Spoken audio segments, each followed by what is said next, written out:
Hey guys, it's Jen from Todd Sparkle Market, located in East Liverpool, East Palestine, Chester, and New Cumberland with this week's segment of Great Groceries.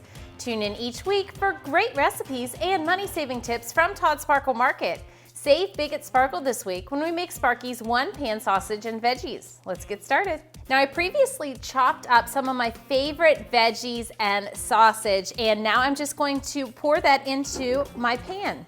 I used broccoli and red potatoes and green peppers. And now I'm just going to pour some olive oil on top of my veggie and sausage mixture. And then I'll add my spices, which include oregano, crushed red pepper, parsley, salt, and pepper.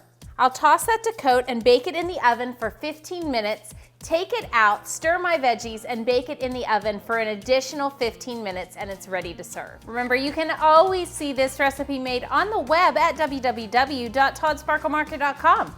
Try it out and tell us what you think of it on our Facebook page, facebook.com/sparklemarket. I'm Jen from Todd Sparkle Market with another segment of Great Groceries. Thanks for watching. See you next week.